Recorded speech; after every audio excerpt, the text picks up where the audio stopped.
The unusual layout of Gulfstream means there's both a short stretch and a shorter than usual run to the turn in two-turn races. This puts outside posts at a disadvantage and helps horses that have enough early speed to get position and save ground. But at least they won't be dealing with the even shorter stretch that caused all the mayhem in the Fountain of Youth. Cajun's Magic ran a couple of good ones last year, and average development from 2 to 3 would make him a contender here. But his return was not great, and we're suspicious of the 8-week layoff. Charge It ran big figures in both his starts and might have been able to run faster in his last. He's had plenty of time since then, and Pletcher has clearly been pointing for this.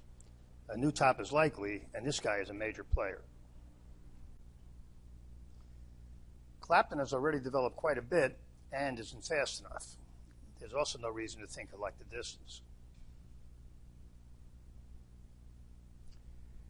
Classic Causeway came out with a big figure at Saratoga last year. Too much development from 2 to 3 usually means the horse is unlikely to develop much more in the short term, but it's complicated, and this horse has the opposite problem. He hasn't gotten any better since his debut at Saratoga. He might simply be precocious, in which case the division will catch up and pass him. The short-term pattern here is good. 3-year-olds that pair up tops often then run a new top, so if he's going to finally break through, it could be now. But there are other things to note here as well. First, he's coming back in only 3 weeks for the first time. Also, he's not that fast.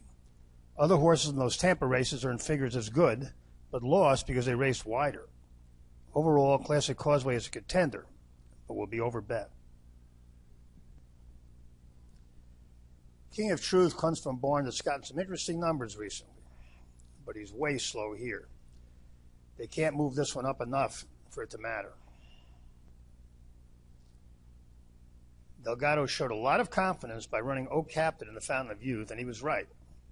The horse jumped way forward, but he would have to go forward again, and he's more likely to bounce off the big effort.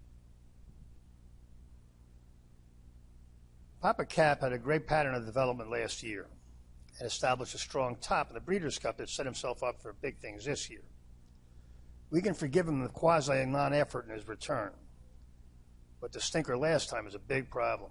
We don't know what to make of this one, and won't until he gets back to his 2-year-old top. Simplification jumped way forward in his 3-year-old debut, then bounced as expected. But we also expected him to keep tailing off in the Fountain of Youth, and he did not. That quick return to his top is a very strong sign.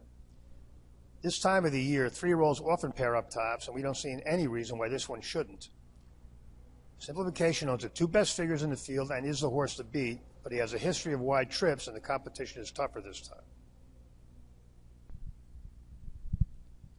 Steel Sunshine has never gone back and jumped way forward last time, but he would need another forward move here and is much more likely to go the other way.